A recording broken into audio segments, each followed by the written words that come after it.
patron who was Muslim, and he wasn't practicing because he was subbing, and we actually became really good friends, and through him I met his friend who's now my husband.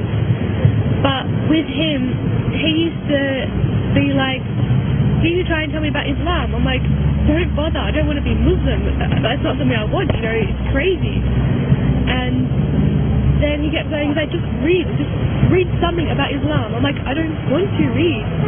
And he's like, just please, try. And I was like, fine, I'll do it for the sake of you. And so I read a book, and I kept reading, and I kept looking at videos, and I kept researching, and I started to realize that they're not crazy terrorists like the media portrays. They're actually like peaceful and they're happy.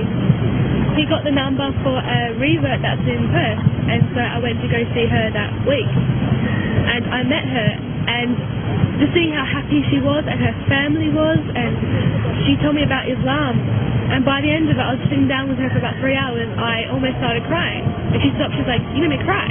I'm like, no, I'm fine. But it's like I was looking for something my whole life, and meeting her is when I found it, and what I found was Islam.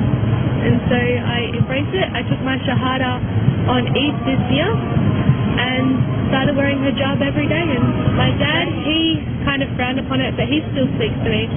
And my mum, it took her a few weeks, but she saw how happy I was, and she didn't want to, say, oh, I don't want you to be happy. So I've changed for the better, and I am really, really happy. And